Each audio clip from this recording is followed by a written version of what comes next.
Hello and welcome to the Delhi bites. अगर आप लोग भी सीटेट की तैयारी कर रहे हैं तो उसमें अगर आप लोगों ने हिंदी पेडागोजी को चूज़ किया है तो हम लोग उसी के बारे में आज डिस्कस करने वाले हैं, यानी कि उसके पूरे पेपर को आज हम लोग डिस्कस करेंगे इन डिटेल फॉर्म में।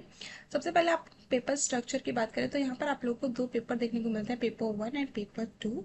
पेपर वन जो होता है स्टूडेंट्स वो फर्स्ट टू फिफ्थ के लिए होता है, यानी कि प्राइमरी स्टेज के लिए, जहाँ पर आपको CDP, लैंग्वेज, मैथमेटिक्स, EVS देखने को मिलता है। 30 क्वेश्चन पर सेक्शन से आपको देखने को मिलते हैं और 30 ही मार्क्स भी ये प्रोवाइड किए जाते हैं। साथ ही टोटल नंबर ऑफ क्वेश्चन 150 और 150 मार्क्स के आपको देखने को मिल जाते हैं। ठीक है, अगर मैं पेपर टू की बात करूँ, यहाँ पर आपको CDP, लैंग्वेज, मैथमेटिक्स, साइंस या फिर सोशल साइंस देखने को मिलता है। सभी सेक्शन आपको 30 मार्क्स के, लेकिन जो सोशल साइंस और मैथ्स वाला है ये आपको 60 मार्क्स का 60 क्वेश्चन पे देखने को मिलता है। यहाँ पर भी total number of question 150 marks के स्टूडेंट्स देखने को मिलते हैं। ध्यान रखिएगा, अगर आप लोग लैंग्वेज में हिंदी को ऑप्ट कर रहे हैं, यानी कि अगर चाहे पेपर वन हो चाहे पेपर टू, अगर आप लोग हिंदी को चूज कर रहे हैं तो वहाँ पर आपको 30 क्वेश्चन और 30 ही मार्क्स के देखने को मिलते हैं, जहाँ पर आपको 15 मार्क्स का कंटेंट और 15 मार्क्स की पेडागोजी देखने को मिलती है। आज जो हम लोग डिस्कस करेंगे वो प्रॉपर पे में पूरे के पूरे पेपर को देखेंगे, अगर आप लोग हिंदी को ऑप्ट करते हैं यानी कि चूज करते हैं तो। चाहे पेपर वन की बात करूँ, पेपर टू की बात करूँ, तो आज हम लोग देखने वाले हैं लैंग्वेज में। जो आप लोग हिंदी को अगर आप लोग ऑप्ट करते हैं तो उसमें 91 से 120 क्वेश्चंस के बारे में ध्यान रखिएगा स्टूडेंट्स। आज जो हम लोग पेपर देखेंगे वो 7 फरवरी 2026 के पेपर को आज हम सॉल्व करने वाले हैं, डिटेल फॉर्म में सॉल्व करेंगे। आप लोग ध्यान से समझिएगा और पढ़िएगा, ठीक है। तो चलिए स्टार्ट करते हैं 91 क्वेश्चन से। तो आप लोग के सामने 91 क्वेश्चन है, पहले आप लोग इसको ध्यान से रीड करिए क्या लिखा हुआ है। आप देख पा रहे हैं कि अधिकतन और कारण आप इसका दिया हुआ है। तो इन क्वेश्चनों को ना हमेशा सॉल्व करने का तरीका होता है कि आप लोग इसको ना ध्यान से रीड करिए और देखिए क्या कनेक्ट कर पा रहे हैं, मतलब ये दोनों आपस में संबंधित हैं या फिर नहीं। तो पहला प्रश्न अगर आप पढ़ेंगे तो लिखा है कि निम्नलिखित कथनों को पढ़िए। पहला कथन दिया हुआ है कि शुरुआती वर्षों में भाषाओं के अधिगम, अधिगम समझते हैं लर्निंग है ना, में देरी करना बच्चों के लिए नई भाषाओं के अर्जन में कठिनाई पैदा करता है। आप खुद बताइए, अगर बच्चा जो है वो देरी करता है अगर कोई किसी लैंग्वेज को सीखने में या लर्न करने में, तो क्या और अगर वो भाषा का अर्जन करेगा यानी कि एक्वायर करेगा तो क्या उसमें कठिनाई आपको देखने को मिलती है। चलिए ठीक है, इसका कारण देख लेते हैं क्या लिखा हुआ है। तो कारण कहा गया है कि बच्चों के शुरुआती वर्ष में अगर आप ध्यान देंगे तो भाषा अर्जन के लिए बहुत ही संवेदनशील अवधि होती है, यानी कि बच्चों का जो स्टार्टिंग पीरियड होता है उसमें आप बच्चों को भाषा अर्जन यानी कि भाषा जो है वो लैंग्वेज को एक्वायर कर लेता है। ठीक है, अब ध्यान रखिएगा कि इन दोनों में क्या आप कनेक्ट देख पा रहे हैं कि ए और आर क्या दोनों आपको सही देखने को मिल रहे हैं। तो यस, ये बिल्कुल सही है और इनकी सही व्याख्या भी आपको देखने को मिल रही है, यानी कि फर्स्ट जो है वो बिल्कुल करेक्ट है और सेकंड भी है। क्योंकि अगर भाषा अर्जन की मैं बात करूँ तो अगर बच्चा जो होता है उसके शुरुआती वर्ष में ही बहुत ज्यादा संवेदनशील समझते हैं, क्रिटिकल जो है सेंसिटिव पीरियड जो है वो माना जाता है ना। अगर इस अवधि में बच्चा जो है नई भाषा को सहज रूप से सीख लेता है तो उसको मतलब आने वाले समय में जो भाषा में देरी हो रही है यानी कि लर्निंग में जो देरी होती है वो भाषा की नई भाषा सीखने में कठिनाई हो सकती है। ठीक है, तो इसलिए जो बच्चे को का ये जो है बहुत ज्यादा सेंसिटिव पीरियड में माना जाता है, यानी कि ए जो है वो करेक्ट है, आर जो है वो भी करेक्ट है और ये दोनों आपस में मतलब उसकी सही व्याख्या देता है। तो चलिए अब ऑप्शंस को देख लेते हैं स्टूडेंट्स। फर्स्ट, ए और आर दोनों सही है, लेकिन आर जो है तथा आर ए की सही व्याख्या नहीं है। हमने बोला है कि सही व्याख्या है, ठीक है। ए सही नहीं है, ये तो पहले अपने आप में रॉन्ग हो गया। ए सही है और आर सही नहीं है, दोनों सही है, यानी कि फोर्थ ऑप्शन आप देख पा रहे हैं कि ए और आर दोनों सही है तथा आर जो है ए की सही व्याख्या देखने को मिलती है, यानी कि आपका जो फोर्थ उत्तर हो जाना चाहिए वो बिल्कुल करेक्ट हो जाएगा। चलिए इसकी थोड़ी सी एक्सप्लेनेशन को भी समझ लेते हैं।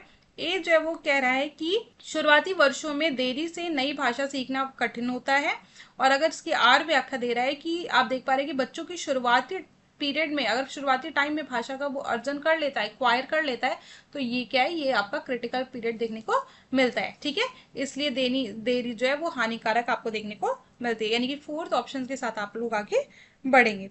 चलिए नेक्स्ट यानी कि 92 क्वेश्चंस को देख लेते हैं। बहुभाषावाद, सबसे पहले तो आपको पता होना चाहिए बहुभाषावाद क्या है। बच्चा जो है वो कई लैंग्वेज को बेसिकली सीखे, है ना, और इसको आपने देखा है कि प्रमोट भी किया जा रहा है। ठीक है, आगे पढ़ते हैं कि बहुभाषावाद के संदर्भ में बुनियादी चरण के राष्ट्रीय पाठ्यचर्या रूपरेखा यानी कि NCF की बात की जा रही है ना, का एक मुख्य सिद्धांत क्या आपको देखने को मिलता है। कौन सा, 2022 की बात की जा रही है, ध्यान रखिएगा। चलिए अब ऑप्शंस को हम लोग पढ़ लेते हैं। बच्चे के बच्चे अपने शुरुआती वर्षों में नाना प्रकार की मौखिक भाषाएं नहीं सीख पाता, बिल्कुल भी नहीं है। अभी इसके पहले भी हमने बात की, बच्चा ऐसा नहीं है।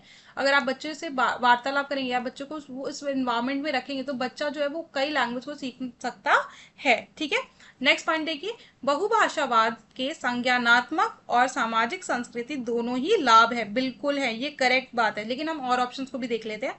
बच्चों को अपने घर की भाषा भूलने में मदद करनी चाहिए। अच्छा, बच्चा को अपनी मातृभाषा मदर टंग को ही भूलने में हेल्प करो, ये तो आप वैसे भी देख पा रहे हैं कि नेगेटिव पॉइंट है, लेकिन हम पूरा पढ़ लेते हैं। विद्यालय का मुख्य केंद्र इस बात पर होना चाहिए कि बच्चा जो है विद्यालय भाषा को सीखे। देखो, डीमोटिवेट का काम है ना, तो ये तो अपने आप में रॉन्ग है।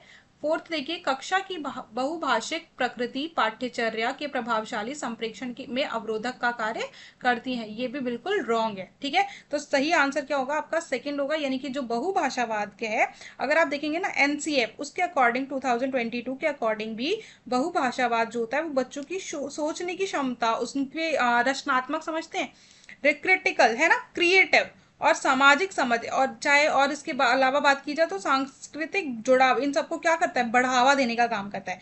बच्चों की जो मातृभाषा होती है उनका और अन्य भाषा को क्या करना चाहिए? सम्मान करना चाहिए। इसलिए एनसीएफओ, एनईपी, इन सब में बहुभाषावाद को क्या किया जाता है? प्रमोट किया जाता है। तो सही आंसर क्या होगा? सेकेंड आपका बिल्कुल करेक्ट आंसर हो जाना चाहिए। ठीक है, अब आप देख सकते हैं इसके, आप एक्सप्लेनेशन को भी पढ़ सकते हैं कि एनसीएफ बुनियादी चरण के अनुसार बहुभाषावाद से संज्ञानात्मक यानी कि कॉग्निटिव तथा सामाजिक सांस्कृतिक दोनों पक्षों के क्या होते हैं? दोनों प्रकार के लाभ होते हैं। ठीक है, घर की भाषा जो है बच्चे की क्या होती है? पहचान और अधिगम का आधार होती है, यानी कि अगर मदर टंग है उससे ही बच्चा कनेक्ट करके, आपने पढ़ा है भाषा अर्जन और भाषा अधिगम? नहीं पढ़ा तो हम लोगों ने क्लास में भी इसके बारे में कई बारे में बात करी है ना, कई बार मल्टीपल टाइम्स बात की है। हर लैंग्वेज को सिखाने में जब जब भाषा की बात है तब तक इसकी बात आई है, तो उसे क्या कहना चाहिए? उसे नहीं भूलना चाहिए। ठीक है, बहुभाषिक कक्षा बाधा नहीं बल्कि क्या है? संसाधन है। ठीक है, तो इसके लिए वो क्या करता है? बच्चों को हेल्प करता है। ठीक है, 93 क्वेश्चन को देख लेते हैं। 93 देखिए, कुछ वाक समुदायों में एक ही भाषा के विविध प्रकार साथ साथ विद्यमान है। सभी प्रकारों के सामाजिक कार्यों की विशिष्ट श्रृंखला है। इस स्थिति को किस रूप में वर्णित किया गया? आप खुद बताइए, क्या कह रहे हैं कि जब एक ही भाषा के दो या दो से अधिक रूप से समाज जो है वो अलग अलग सामाजिक कार्यों में प्रयुक्त कर रहे हैं, है ना, बहुत सारे विविध तरीके से प्रयोग किया जा रहा है, तो इनको क्या कहा जाता है? तो आपको पता है क्या कहा जाता है? इसको कहा जाता है द्विभाषा रूपिता, यानी कि डिग्लोसिया। ठीक है, आपने क्या किया? देखो, प्रयुक्ति नहीं होगा, अब बोली है उसको भी नहीं कहा जा रहा, कोड मिश्रण मिक्स नहीं किया है आपने। आपने क्या किया है? एक ही कुछ वाक्य, अगर आप कुछ समुदायों को देख लेंगे वो एक ही भाषा के विविध रूप के साथ क्या करते हैं? एक साथ विद्यमान रहते हैं। इसे क्या कहते हैं? इसे आप द्विभाषिकता यानी कि द्विभाषा रूपिता कहा जाता है। ठीक है, अगर मैं इसका एक एग्जांपल दूं तो देखो, एक औपचारिक कार्य हो और दूसरा आप दैनिक कार्यों में यूज कर रहे हैं। आप घर में आके दूसरी लैंग्वेज यूज कर रहे हैं, लेकिन आप वही आप ऑफिस जा रहे हैं, स्कूल जा रहे हैं, तो आप क्या कर रहे हैं? आप स्कूल में दूसरी लैंग्वेज को सीख बोल रहे हैं, तो ये क्या हो जाता है? ये आप लोग क्या कर रहे हैं? दो भाषाओं का प्रयोग कर रहे हैं। ठीक है, आगे बढ़ते हैं, यानी कि सही आंसर क्या हो जाएगा इसका? इसका आपको सेकेंड ऑप्शन आपको सही देखने को मिलेगा। आप देख पा रहे हैं कि यहाँ पे एक्सप्लेनेशन भी लिखी हुई है कि उच्च शिक्षा यानी कि हायर लैंग्वेज में आप लोग क्या करते हैं? शिक्षा हो, सरकार हो, धर्म, इन सब में क्या करते हैं? उच्च प्रकार यानी कि औपचारिक रूप का प्रयोग करते हैं। लेकिन अगर निम्न प्रकार की मैं बात करूं, अनौपचारिक में घर हो, दैनिक वार्तालाप, तो ये क्या करते हैं? इसमें आप लोग अलग तरीके की लैंग्वेज का प्रयोग यानी कि भाषा का प्रयोग करते हैं। ठीक है, तो दोनों के सामाजिक कार्य क्या है? अलग अलग होते हैं। तो इसे क्या कहते हैं? इसे ही आप द्विभाषा रूपिता भी कहते हैं। आप लोग चाहो तो इसको इस तरीके से भी लिख सकते हैं ना, द्विभाषा रूपिता, इस तरीके से भी लिखा जाता है। ओके, चलिए आगे बढ़ते हैं 94 प्रश्न पर। चलिए इसको ध्यान से रीड करिएगा। सबसे पहले आपको क्या बताया गया है कि बच्चा जो है वो अपने अपने जोड़ीदार के साथ कार्य कर रहा है। ध्यान रखना, ये सारी बातें इंपॉर्टेंट होती हैं। एक पाठ्य सामग्री को दो खंडों में आप क्या करते हैं? विभाजित किया जाता है, मतलब कि सब अपने ग्रुप्स में यानी कि दो दो जोड़ी में, पेयर्स में काम कर रहे हैं, और जो सामग्री एक पार्ट को क्या करते हैं? दो खंडों में विभाजित, मतलब दो पार्ट्स में डिवाइड किया जा रहा है। अब एक बालक अपनी पाठ्य सामग्री अपने जोड़ीदार को पढ़कर सुनाता है, एक पढ़ रहा है और एक सुन रहा है, और दूसरा बालक उसे सुनकर लिखता है। एक पढ़ रहा है, एक सुन रहा है, जो सुन रहा है वो लिख रहा है। ठीक है, फिर दोनों समुची पाठ्य सामग्री पर कार्य करते हैं। आप दोनों लग गए उस पर कार्य करने। अब इस गतिविधि को क्या कहेंगे, ध्यान दीजिएगा क्या कहेंगे। पहले आप लोग क्या पढ़ लीजिए, आप लोग इसके ऑप्शंस को देखिए। शब्द जाल, तो शब्द जाल नहीं कहेंगे स्टूडेंट्स, ठीक है। आंशिक श्रुतलेख ये कह सकते हैं, पर हम और ऑप्शंस को भी देख लेते हैं। कथा वाचन, सिर्फ बोला नहीं जा रहा, सिर्फ सुनाई नहीं जा रही कथा को, ठीक है। और आप लास्ट देख सकते हैं कि जारी रहने वाला श्रुतलेख, नहीं भाई यहाँ पर जारी रहने वाला श्रुतलेख की बात नहीं की गई है। अगर आप बात करेंगे आंशिक श्रुतलेख, यानी कि आप इंग्लिश में पढ़ते हैं इसको पार्शियल डिक्टेशन, है ना। अब खुद देखो, एक स्टूडेंट है, सपोज करो मैं आपको बोल रही हूँ, आप ध्यान से सुन, मैं आपको पढ़ के सुना रही हूँ, ठीक है। आप सुन रहे हैं और फिर लिख रहे हैं, तो इस सामग्री यानी कि इस कार्य को फिर दोनों चेक कर रहे हैं, तो इसको क्या कहेंगे, इसको कहेंगे आंशिक श्रुतलेख। मतलब कि एक पाठ जो है उसको दो भागों में अगर डिवाइड किया जाता है, एक विद्यार्थी पढ़ता है, दूसरा सुनकर लिखता है, तो दोनों मिलकर क्या करें, पूरे पाठ पर कार्य करते हैं। इसको क्या कहते हैं, इसको आंशिक श्रुतलेख कहा जाता है। यानी कि सेकेंड ऑप्शन बिल्कुल आपका करेक्ट हो जाएगा। ठीक है स्टूडेंट्स, आप लोग चाहो तो उसकी एक्सप्लेनेशन को रीड भी कर सकते हैं। आगे बढ़ते हैं नेक्स्ट प्रश्न की ओर। 95, निम्नलिखित में से कौन सा भाषा की कक्षा में साहित्यिक पठन, ध्यान रखना साहित्य की बात की जा रही है, पठन सामग्री के अध्ययन के बारे में सही नहीं है। ये बात भी बहुत इंपॉर्टेंट है, एग्जाम में आप लोग इसको कई बार इग्नोर कर देते हैं, है ना। ठीक है, चलिए अब ध्यान रखना कि साहित्य की अगर बात है तो कुछ चीजें आपके दिमाग में तुरंत आ जानी चाहिए। जैसे साहित्य की बात हो, इनका मुख्य उद्देश्य क्या होता है कि भाषा का सौंदर्य होता है, आनंद होता है, संवेदनशील होता है, कल्पना शक्ति, साहित्य कल्पना काल्पनिक होती है ना, समालोचना चिंतन को विकसित करता है। अगर आप जितनी चीजों को रीड करेंगे, जितने साहित्य को रीड करेंगे, वो आपके जो है समालोचना यानी कि कॉग्निटिव डेवलपमेंट में विकास बेसिकली करने का काम करता है। ठीक है, ये सिर्फ आपको, ये ऐसा नहीं कि सिर्फ आपको व्याकरण को सिखाने में हेल्प करता है ना, ये आपको केवल व्याकरण सिखाने के साधन के रूप में साहित्य का प्रयोग करना भी उचित नहीं माना जाता। अब आप इसको ध्यान से, अब आप ऑप्शंस को पे चलिए। देखिए फर्स्ट देखिए क्या लिखा है, साहित्यिक पठन सामग्री भाषा अधिगम के लिए सांस्कृतिक निवेश है। अच्छा, बस सांस्कृतिक निवेश की बात की जा रही है। चलिए और ऑप्शंस को देख लेते हैं। साहित्यिक पठन सामग्री समालोचनात्मक चिंतन और विमर्श विकसित करती है। ये पॉजिटिव पॉइंट दिख रहा है, लेकिन हम और ऑप्शंस को भी देख लेते हैं। ठीक है, साहित्यिक पठन सामग्री सराहना और आनंद के लिए है, सिर्फ इसके लिए नहीं है, और भी चीजों के लिए आप देख पा रहे हैं कि बेस्ट ऑप्शन ये आपको देखने को नहीं मिल रहा है। ठीक है, लास्ट पॉइंट देखिए, साहित्यिक पठन सामग्री का प्रयोग व्याकरण शिक्षण के लिए किया जाना चाहिए। अच्छा, सिर्फ व्याकरण के लिए करना चाहिए। तो चलिए अब आप बताइए कि आपको इसमें कौन सा पॉइंट जो है वो नहीं देखने को मिल रहा है ना। देखो फर्स्ट जो है वो आपका सही है। अधिगम की अगर मैं बात करूं तो ये देखो, साहित्यिक पठन सामग्री जो है वो सिर्फ आपके सौंदर्य, आनंद, संवेदनशील, कल्पना शक्ति, मैंने कई पॉइंट्स की बात की, तो वो फर्स्ट कनेक्ट कर रहा है, यानी कि सांस्कृतिक में हेल्प करता है, बिल्कुल करेक्ट करता है। समालोचनात्मक चिंतन बढ़ाता है, ये भी करता है। आनंद के लिए होता है, ये भी करता है। लेकिन क्या सिर्फ व्याकरण के लिए ही प्रयोग किया जाना चाहिए? नो, ये आपका रॉन्ग है, और रॉन्ग है इसलिए राइट है। ठीक है, तो यानी कि साहित्यिक पठन सामग्री का प्रयोग व्याकरण शिक्षण के लिए किया जाना चाहिए, ये बात रॉन्ग है। ठीक है, इसका उद्देश्य सिर्फ ये नहीं होता कि आप सिर्फ व्याकरण को ही सही करें, सिर्फ व्याकरण के लिए ही आपको पढ़ना चाहिए, तो ये आपका रॉन्ग है। आगे बढ़ते हैं स्टूडेंट्स, 96 प्रश्न को देखिए। आप लोग के सामने यहाँ पर कक्षा 6 के विद्यार्थी नवीन, ठीक है, उन्होंने क्या किया, को पाठ्य सामग्री के पठन में कठिनाई महसूस हो रही है, मतलब उसको क्या हो रही है, प्रॉब्लम क्रिएट हो रही है। ठीक है, अब अध्यापक उससे कुछ सरल स्तर की पाठ्य सामग्री पढ़ने के लिए देती है या देता है, और अध्यापक उसे उसके लिए साझा पठन सत्रों का भी आयोजन करता है, यानी कि उसकी हेल्प भी कर रहा है। ठीक है, और उसकी को जो है मतलब कि कठिन अगर कोई शब्द है तो उसको कठिन चीजें हैं तो उनको क्या कहती है, पहले उनका उसको सरल पढ़ा रही है, सरल सामग्री दे रही है कि आप पहले सरल पढ़िए फिर आप थोड़ी सी अप लेवल पे आइएगा। क्योंकि उसको तो एकदम से कठिनाई देखने को मिल रही है, कठिनाई महसूस हो रही है जो पाठ्य को वो पढ़ रहा है। तो जो टीचर है बेसिकली, जो अध्यापक के द्वारा दी जा रही हेल्प को आप क्या कहेंगे, ये आप लोगों ने पढ़ रखा है। जब शिक्षक जो है विद्यार्थी की वर्तमान क्षमता के अनुसार क्या करता है, उसको सहायता प्रदान करता है, जैसे कि सरल पाठ दे दिया, साझा पठन कराना, या ताकि वो धीरे धीरे क्या हो सके, स्वतंत्र रूप से सीख सके, है ना, उस पर कोई फोर्स ना किया जाए। तो इसका अगर आप पहला पॉइंट पढ़ेंगे तो क्या लिखा है, अवलंबन, ये बिल्कुल करेक्ट है। यानी कि आप लोगों ने पढ़ रखा है, आपने सीडीपी में भी पढ़ा है। आप क्या करते हैं, अगर हेल्प करने के काम करते हैं तो स्कैफोल्डिंग, इसको आप लोगों ने पढ़ रखा है। अब मानस मंथन आप लोगों ने सिर्फ ब्रेन स्ट्रॉमिंग नहीं कराई है उसकी, ठीक है, मेल मिलाप करवाना नहीं, ये भी नहीं है। पठन तात्पर्यता नो, सिर्फ आप पढ़ने के लिए नहीं कह रहे हैं, आप उसको क्या कह रहे हैं, अगर टीचर जो है वो उसकी क्या कर रहा है, हेल्प कर रहा है, ठीक है। आपने पता है, आप लोगों ने अगर ध्यान रखा होगा सीडीपी में, इसको आपने बहुत अच्छे से क्लियर किया है, किस सिद्धांतकार ने दिया है, तो आपको पता होना चाहिए, वाइगोत्स्की ने दिया है ना। वो कहते हैं कि बच्चे की जब कब किया जाए, अगर शिक्षक जो है वो कमजोर छात्रों की क्या करता है, हेल्प कर दे उनको नई चीजें सिखाने में, या थोड़ी सी उनकी हेल्प करके उनको और बेहतर चीज सिखाई जा सके, तो क्या कहते हैं, उसे अवलंबन यानी कि स्कैफोल्डिंग कहा जाता है। ठीक है स्टूडेंट्स, ये सारी चीजें आपको ध्यान रखनी चाहिए और हमेशा ये आपस में कनेक्ट करती हैं। आगे बढ़ते हैं 97 प्रश्न पर ध्यान देना। भाषा शिक्षण अधिगम का कौन सा उपागम जो है इस मत में विश्वास करता है कि भाषा एक आदत है, आप बताइए कौन सा है। चलिए पहले ऑप्शंस को देख लेते हैं। संप्रेषणात्मक भाषा शिक्षण नहीं, कम्युनिकेशन नहीं है, प्राकृतिक उपागम नहीं, किस बात में बात की जा रही है कि भाषा शिक्षण अधिगम, ठीक है, ध्यान रखना लर्निंग की बात की गई है।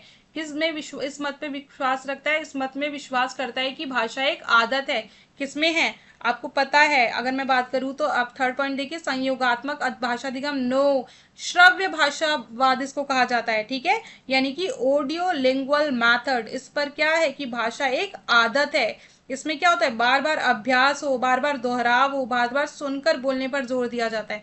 तो ये क्या है, ये आपका श्रव्य यानी कि सुनना, भाषावाद यानी कि बोलना, ठीक है। तो इस मेथड में ये कहा जाता है, यानी कि ये क्या है, फोर्थ ऑप्शन बिल्कुल आपका करेक्ट हो जाएगा।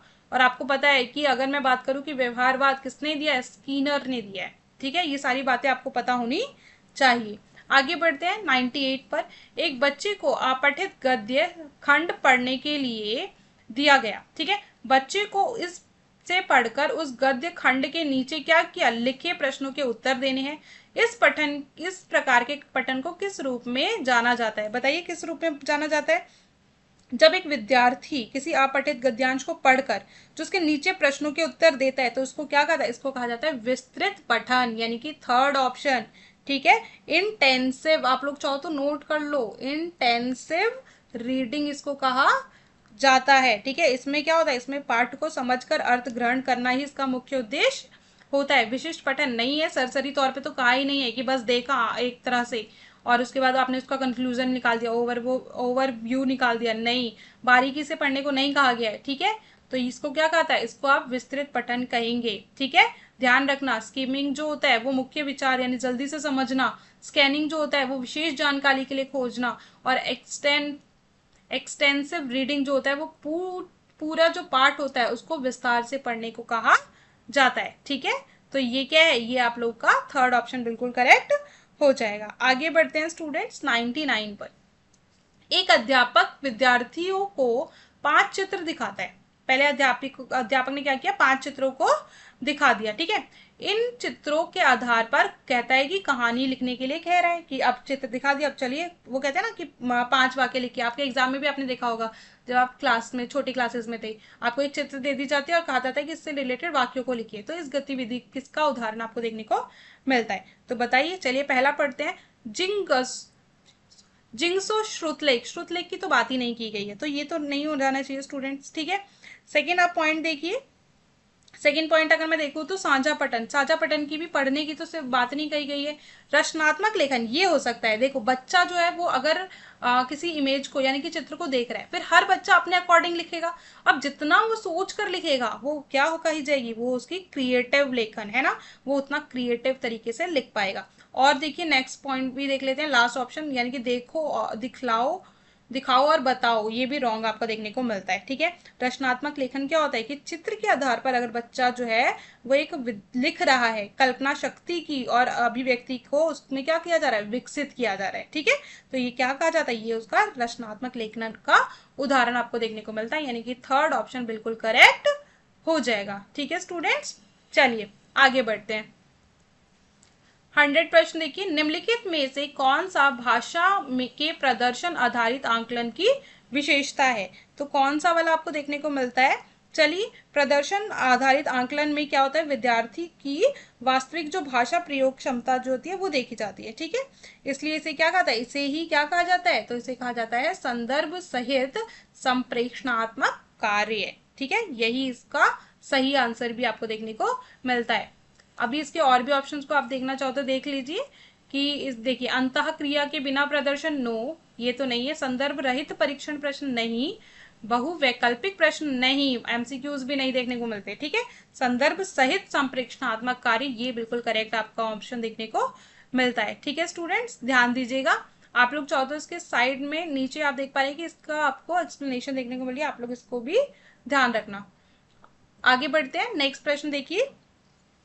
पठन के बारे में दिए गए हैं कि पठन केवल अक्षर ध्वनि संबंध को की समझ और शब्दों को सही प्रकार से उच्चारित करना भर है। बस इतना ही होता है कि पठन जो होता है वो केवल केवल इतनी ही बात कही जाती है?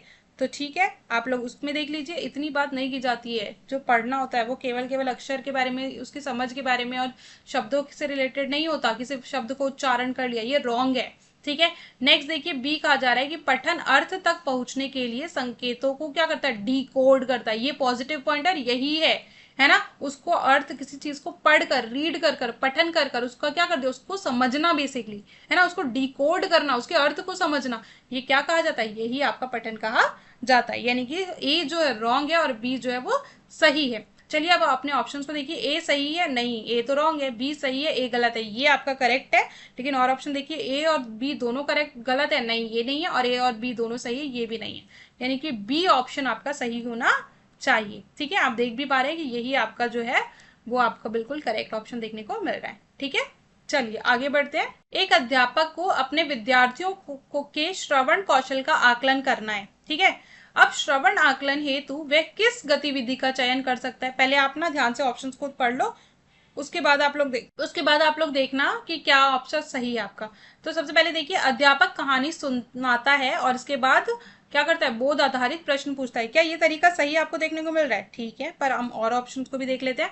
पहले आप ना प्रश्न भी ध्यान से पढ़ना कि एक अध्यापक जो है अपने विद्यार्थियों को क्या कर रहा है, श्रवण कौशल का आकलन कर रहा है। ठीक है, सुनने वाली की बात है। श्रवण, ध्यान रखना, भाषा के 4 कौशल, श्रवण, वाचन, पठन और लेखन। ठीक है, नेक्स्ट ऑप्शन देखिए, अध्यापक अब बच्चों को कहानी पढ़ने के लिए कहता है और इसके बाद बोध आधारित प्रश्न को पूछता है। नहीं भाई, यह पढ़ने की नहीं, सुनने की बात की जा रही है। अध्यापक जो है वो शब्द संपदा यानी कि वोकैब पर आधारित कार्य करने के लिए देता है, ये भी रॉन्ग है।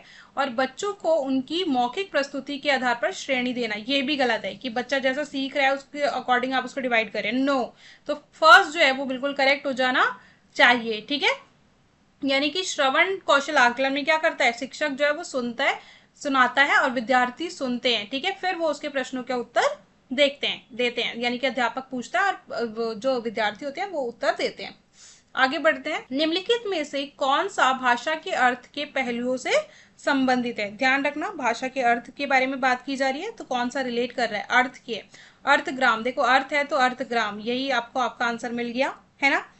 तो इसमें क्या होता है, भाषा के में जो अर्थ से संबंधित आपको पहलू देखने को मिलते हैं, इन्हें क्या कहते हैं, इन्हें अर्थग्राम कहता है। वाक्य विन्यास नहीं होना चाहिए, क्योंकि इसमें क्या होता है, इसमें वाक्य के स्ट्रक्चर पर यानी कि संरचना पर ध्यान दिया जाता है। ठीक है स्टूडेंट, स्वर्णिम, स्वर्णिम मतलब ध्वनि की बात की जाती है, ये भी नहीं होगा। और आकृति मूलक यानी कि शब्द रचना की बात की जा रही है, तो ये भी आपका रॉन्ग है। तो फर्स्ट ऑप्शन बिल्कुल करेक्ट हो जाना चाहिए, आप लोगों ने ध्यान दिया होगा। ठीक है, चलिए आगे बढ़ते हैं। निम्नलिखित में से कौन सा भाषा अधिगम का सिद्धांत यानी कि लैंग्वेज लर्निंग के बारे में नहीं है? ठीक है, ध्यान रखना।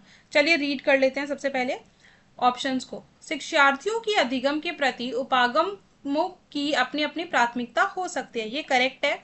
भाषा संप्रेषण के लिए एक उपकरण है, बिल्कुल करेक्ट है। भाषा जो है कम्युनिकेशन का एक में हेल्प करता है, यानी कि भाषा जो है वो उससे आप कम्युनिकेट करते हैं, अपने विचारों का आदान प्रदान करते हैं।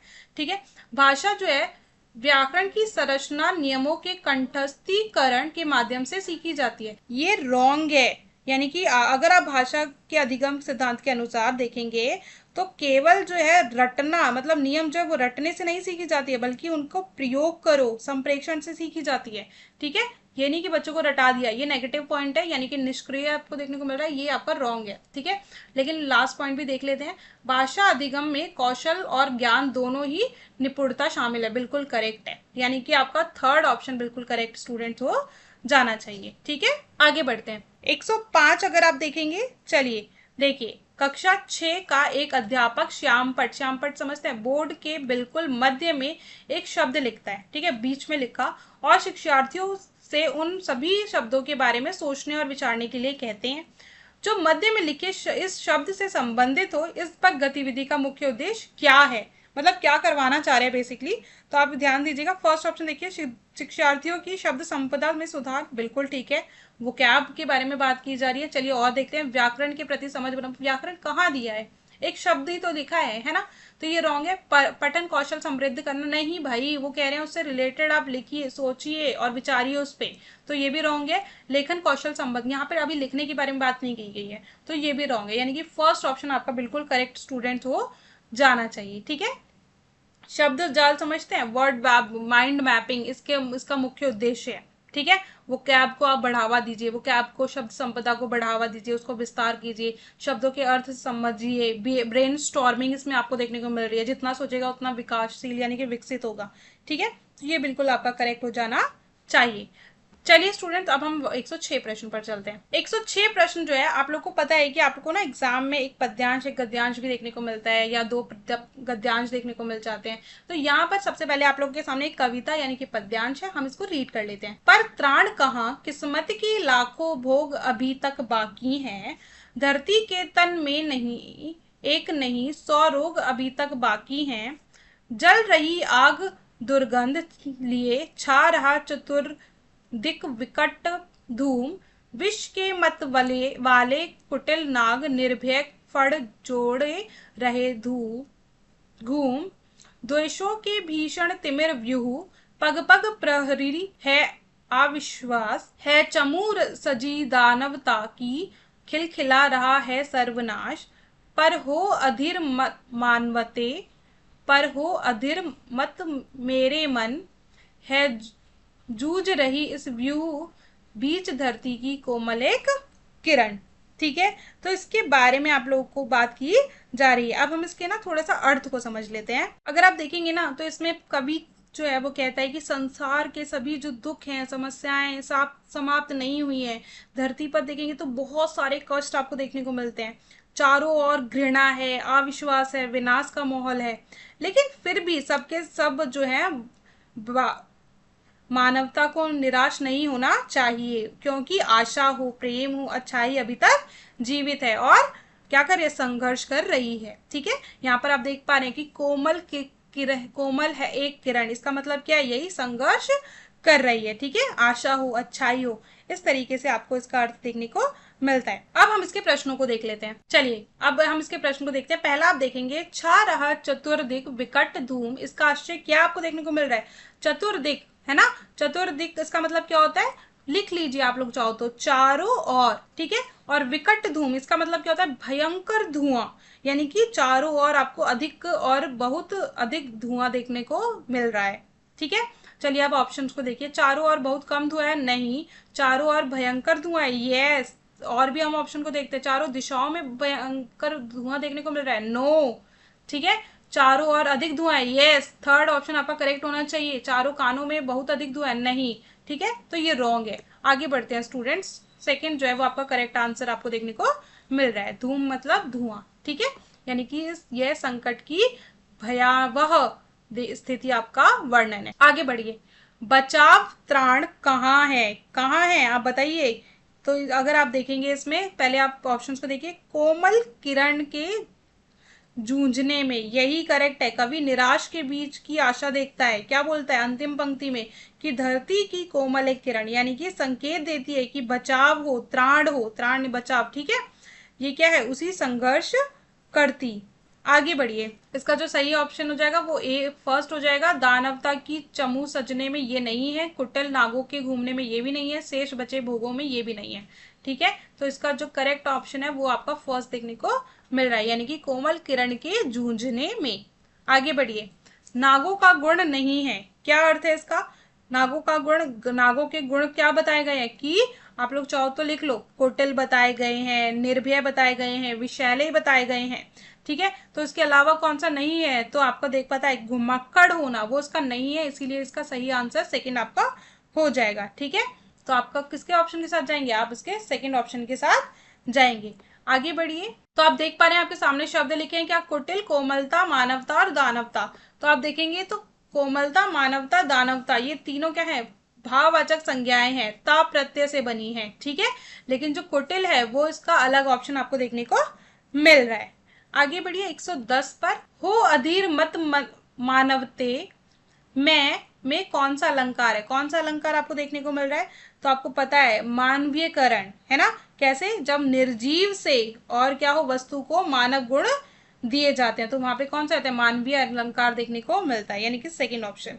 आगे बढ़िए, देख पा रहे हैं आप मानवता अलंकार, मानवीकरण अलंकार देखने को मिल रहा है। उपमा जब होती है, जब हम किसी से तुलना करते हैं। रूपक, जब अभेद को समाप्त कर देते हैं। उत्प्रेक्षा में तो आपको पता है किस तरीके के आपको मानो, मनो, इस तरीके से शब्द देखने को मिलते हैं, ठीक है। अब आप देखिए, आप लोगों के सामने लिखा है क्या, लास्ट है, कवि अपने मन को अधीर होने से क्यों रोक रहा है, क्यों रोक रहा है। तो चलिए इसका ऑप्शन देख लेते हैं। क्योंकि दानवता की चमक खिलखिला रही है, तो नहीं। क्योंकि धुआं ही धुआं है, नहीं। क्योंकि धरती को कोमल किरण जूझ रही है, ये करेक्ट है, ठीक है। क्योंकि नाग घूम रहे हैं, नो।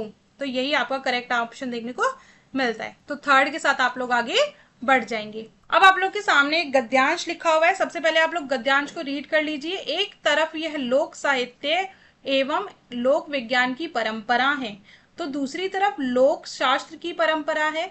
हम जानते हैं कि हमारे यहाँ स्मृतियों और श्रुतियों की परंपरा रही है, उसका आधार हमारी मौखिक शिक्षा परंपरा है। मतलब वो बोल रहे हैं कि स्मृतियों और श्रुतियों की परंपरा हमारे आधार रही है, और इसका क्या आधार क्या माने जाते हैं, कि हमारे आधार क्या है, मौखिक शिक्षा परंपरा। पहले बोलकर सब कुछ किया जाता था, है ना, बोलकर ही आप याद कराए जाते थे श्लोक, अगर आप बहुत पहले की बात देखें तो, ठीक है, वैदिक काल की मैं बात करूँ तो। मौखिक शिक्षा परंपरा हमारे घरों घरों घरों में पीढ़ी दर पीढ़ी चलती थी। हमारी इस मौखिक परंपरा में भी शिक्षा न केवल कंठस्थ होती थी, बल्कि कंठस्थ के बाद हृदयस्थ होती थी, हृदयस्थ करने के बाद उदस्थ होती थी, तथा तब पूरा समाज एक एक शास्त्र को जीता था। किताबों को भी जरूरत नहीं थी, किताबों की भी जरूरत नहीं थी, क्योंकि सब कुछ तो बोलकर कंठस्थ तरीके से हो जाता था। यही लोकशाला थी, एक स्वावलंबी एवं निशुल्क शिक्षा व्यवस्था आपको देखने को मिल रही थी, यानी कि कोई पैसे वैसे की बात नहीं थी कि इतनी फीस और इतनी नहीं, ऐसा नहीं था, ठीक है। आज जरूरत इस बात की है कि हम लोग उन्मुखी बने और लोग जीवन के प्रामाणिक अनुभवों को अपने सीखने का साधन एवं स्रोत बनाएं, ठीक है। तो ये आप देख पा रहे हैं। अब हम लोग इससे रिलेटेड कुछ प्रश्नों को देख लेते हैं। चलिए सबसे पहला प्रश्न देखिए, लोकशाला के संदर्भ में किस बात की जरूरत नहीं है। तो चलिए ऑप्शंस को देखते हैं। लोक को उन्मुखी बनाने की, ओके। लोकशालाओं में किताब को भी ज्ञान देने की, अच्छा। लोकशालाओं में अनुभवों को भी लोगों को बुलाने की, अच्छा। शालाएं स्थापित करने की। बताइए किसका क्या उसका सही ऑप्शन है। तो सेकंड जो है वो उसका करेक्ट ऑप्शन हो जाएगा, यानी कि किताबी ज्ञान देने की जरूरत नहीं है, ठीक है। चलिए आगे बढ़ते हैं। इस पे हमेशा ध्यान रखना, अपने गद्यांश से रिलेटेड ध्यान दीजिएगा, ठीक है। लोकशाला में क्या सीखने को मिलेगा, बताइए क्या मिलेगा। पुस्तकेतर अनुभव आधारित, अच्छा। संसार में उपलब्ध समस्त ज्ञान, गूगल या वेब पर उपलब्ध ज्ञान, पुस्तकों में संकलित ज्ञान। कौन सा ज्ञान आपको देखने को मिलता है, इसमें तो आपको सोचना ही नहीं चाहिए, फर्स्ट जो है वही आपका सही ऑप्शन आपको देखने को मिलेगा। क्या, क्योंकि गद्यांश में लिखा है ऐसी कई बातें सीखने को मिलेंगी जो आज तक विश्व की सभी पुस्तकों का हिस्सा नहीं बन सकी हैं, ठीक है। ऐसे लोकशाला में आपको देखने को मिलेगा, जो पीढ़ी का अनुभव होगा, पीढ़ियों का, वो आपको यहाँ पर देखने को मिलेगा, ठीक है। जो किताबों ज्ञान से परे आपको देखने को मिलेगा, ठीक है। चलिए, गद्यांश के अनुसार अनुभव सिद्ध समुदाय का अंग नहीं है, कौन सा नहीं है। वयोवृद्ध पशुपालक, वयोवृद्ध कारीगर, वयोवृद्ध कृषक, वयोवृद्ध वैज्ञानिक, कौन सा नहीं है ये आपको पूछा गया। तो वैज्ञानिक जो है वो नहीं आपको देखने को मिलता है, ठीक है। बाकी सारे आपको देखने को मिल रहे हैं। आगे बढ़ते हैं। भिन्न शब्द की पहचान कीजिए। सजग, साहित्य, सुदीर्घ, सायास, तो कौन सा आपको देखने को मिल रहा है। तो ध्यान दीजिएगा, साहित्य जो है वो आपको देखने को मिल रहा है, यानी क्योंकि सजग, सुदीर्घ और सायास, ये तीनों क्या है, विशेषण या क्रिया विशेषण आपको देखने को मिल रहा है, और स से इसमें उपसर्ग आपको देखने को मिल रहा है, ठीक है। लेकिन जो साहित्य है वो क्या है, वो एक संज्ञा है, ठीक है, इसलिए इस श्रेणी में नहीं आता। तो ये क्या हो गया, ये आपको भिन्न शब्द देखने को मिल रहा है। आगे बढ़िए। कुदरती संसाधनों के उपयोग की मर्यादा का आशय है। क्या है? कुदरती संसाधनों का अनाप शनाप उपयोग, विकास के लिए कुदरती संसाधनों का दोहन, आवश्यक होने पर कुदरती संसाधनों का उपयोग, मन मर्जी के से संसाधनों का उपयोग। तो क्या आपको सही ऑप्शन देखने को मिल रहा है? तो थर्ड जो है वो आपका करेक्ट ऑप्शन देखने को मिल रहा है, यानी कि आवश्यकता अनुसार ही संसाधनों का उपयोग। क्योंकि मर्यादा मतलब क्या होता है? सीमा, संयम, नियम। ठीक है, कुदरती संसाधनों के उपयोग की मर्यादा यानी कि प्रकृति की जो संसाधन है का सीमित आवश्यकता अनुसार संयमित उपयोग, ये क्या है? ये सब जो है पर्यावरण संरक्षण की भावना को दर्शाता है। ठीक है, आगे देखिए। लोकोन्मुखी, लोकोन्मुखी, ये आपको देखना है, इसका संधि विच्छेद करना है। मैंने आपको कहा था कि जब भी आप गद्यांश पद्यांश से रिलेटेड देखें तो कंटेंट की अगर मैं बात करूं तो वहां पर आपको व्याकरण से प्रश्न देखने को स्टूडेंट्स मिल जाते हैं। ठीक है, संधि विच्छेद पूछा गया है। लोकोन उन्मुखी, लोक उन्मुखी, लोकोत उन्मुखी या फिर लोक उन्मुखी, तो कौन सा जो है वो सही है? तो लोक उन्मुखी जो है यानी कि सेकेंड ऑप्शन बिल्कुल करेक्ट हो जाएगा। कौन सी संधि है? तो गुण संधि है ना। कि यहाँ पे आप देख पा रहे हैं कि अंतिम में आपको क और अ देखने को मिल रहा है, और इससे जब आप ऊ को ऐड करें यानी आ और ऊ मिलकर क्या बन जाते हैं?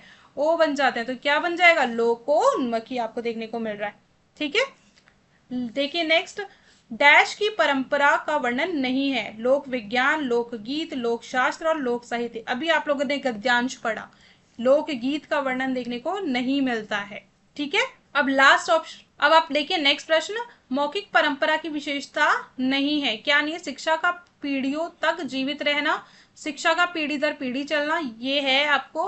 किताबों की जरूरत होना, ये आपको नहीं देखने को मिलती। शिक्षा का कंठस्थ होना, ये भी है ना। तो थर्ड जो है वो बिल्कुल करेक्ट ऑप्शन आपका देखने को मिल रहा है। लास्ट प्रश्न देख लीजिए। लोकशाला के लिए उचित वक्तव्य है। क्या है? परिवार एक से अधिक ग्रंथों को जीवित रखता है। शिक्षा उदरस्त उदरस्त उदरस्त फिर हृदयस्थ होती है। समाज से इसके लिए शुल्क लिया जाता है। भाई निशुल्क की बात की गई है। ठीक है, यह स्वावलंबी एवं निशुल्क शिक्षा देती है। तो बिल्कुल करेक्ट बात है, यानी कि फोर्थ ऑप्शन बिल्कुल सही हो जाएगा आप लोग का। ठीक है, तो इस तरीके से हम लोगों ने 91 से आपने 120 प्रश्नों को देखा, जहां पर आपने हिंदी पेडागोजी और हिंदी कंटेंट दोनों ही पार्ट्स को देखा। डिटेल वे में हम लोगों ने डिस्कस किया। आई होप कि आप लोगों को क्लियर हुआ होगा student. Thank you so much students, God bless you all.